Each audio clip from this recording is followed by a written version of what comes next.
if you disagree with people's ideas. Make better arguments. Reason better. Study harder.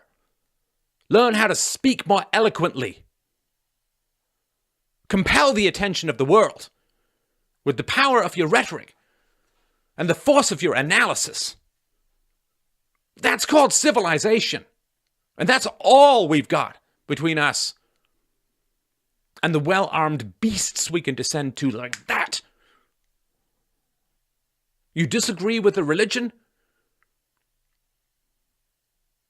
Argue against its premises. Argue against its arguments.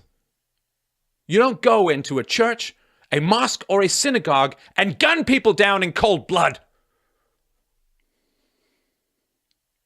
Arguments are the civilized handshake of mental interaction. Arguments are all we have. The alternative to arguments is war. When there wasn't mass migration of millions of Muslims on the march, and Islam is not exactly gentle towards its children, to put it as mildly as possible, and the importation of Central and Southern American cultures, which are also quite harsh on children, to put it mildly, well, that has shifted the time frame a little bit. In fact, it's shifted the time frame a lot, because there are more people coming in who are harsh on children than I can possibly convince to be less harsh on their children. Of course, the solution isn't going to come through politics directly. But if Donald Trump is able, since I require or insist upon the necessity of child-friendly people to get to a free society, if there are child-hostile cultures pouring into, let's just say, America, I don't live in America, but let's just say that for the sake of argument, since he's not running for Prime Minister of Canada. So if the path to a free society requires child-friendly parents, and if there are pouring into America hundreds and hundreds of thousands, if not millions, of child-unfriendly or child-hostile cultures, then if Donald Trump can put a stop to that, that buys some time to convince people closer to the child-friendly paradigm to change their behavior so that a more peaceful society can come about. You have Obamacare because of immigration, not for any other reason, because of immigration. Mitt Romney would have won that election if it was not for immigration. In other words, if ethnic demographics had remained the same in the late 2000s as it was in 1980, he would have won by as big a landslide as Reagan. So you got Barack Obama because of immigration, and as a result, Barack Obama is cranking up immigration. Half of the immigrants over the last 8 years to America have been Muslims. I have not seen a single Muslim at a libertarian convention. It would be shocking to see a single Muslim at a libertarian convention. People say to me, well, as you say, right? Well, it's the initiation of force to have people not live in the country. It is. It is. And it is to prevent a greater initiation of force.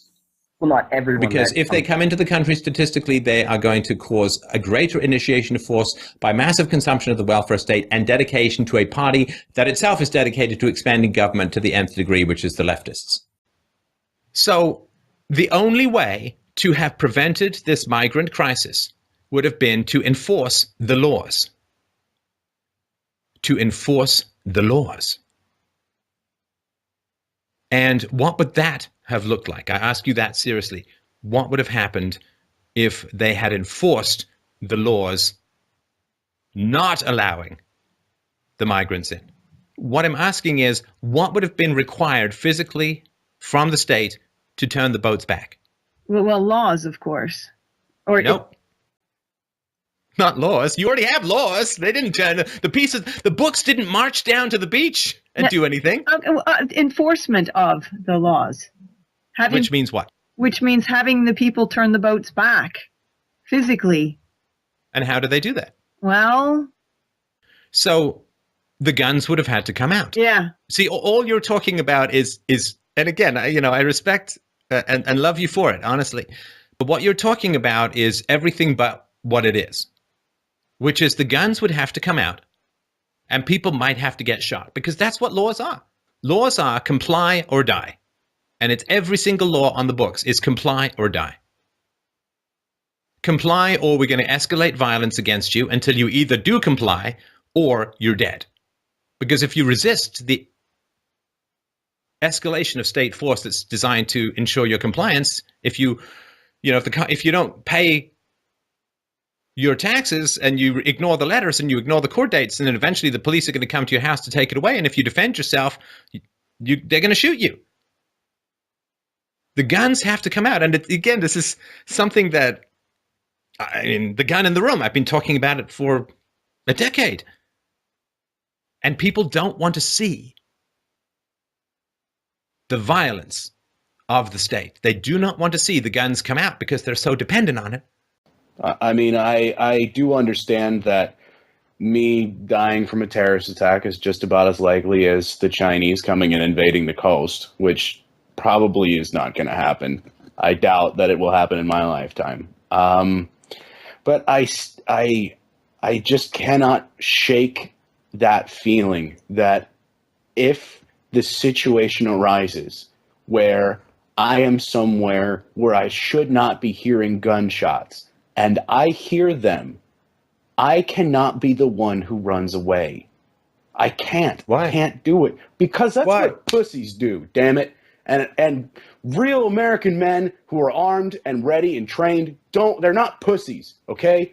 We've done a lot to make sure. Okay. No, I get it. Okay, I get it, sorry. G.I. Joe. But let me give you a pushback here and see if this makes any sense, all right? Who are you going to be saving? My fellow Americans, that's who I'm going to be saving. Whether I agree with them you or were not. in liberal soup land. Yeah, but that doesn't mean that they deserve to die because they think they're... You're not killing them. I know. You're not killing them. Are you going to go and risk your life to save a bunch of socialists who are going to hug their killers if they get half a chance? Yes. Why? Because don't you have any pride in your genes and your life and your future and your children to be? They're Americans. And that's what you have to do as a real American, is you have to stand up. You don't have to do it. And don't give me this word real like it's a philosophical argument. Make the case. Look, it's as simple as the fact that without people who are willing to stand up to evil in our communities or around the world, we are not going to be a nation anymore. And I get that, but can you stand up against evil when you're 6 foot under the ground? The conflict is not you throwing yourself in front of some fat government worker who's going to bleed you dry of pension money, all she can get. That's not the courage that's needed to fight evil. You don't have to block a bullet to fight evil. No, but the courage that's just to like shoot good back. Guy dead. What you need to do is talk with people and confront people and speak truth to power.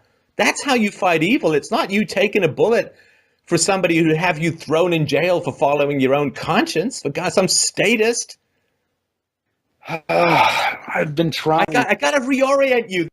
The chilling reality is that you could seriously risk your life, get shot, get killed, get wounded, be put in a wheelchair for your life, get your balls shot off, be unable to bear children, to save a bunch of people who'll then vote to take away your guns. That's my issue. Or vote to increase your taxes. Yeah. Right? That's, I get the big blob of goo in your brain called America, but America is not chock full of people like you anymore. Yeah, I guess so. It didn't used to be this way. Shit, I remember when I was a kid, it wasn't this way. Oh my God! And when in America in the 1950s and the 1960s, when it was still 99+% white, kids could take guns to school for target practice at recess. Mm-hmm. Nobody cared.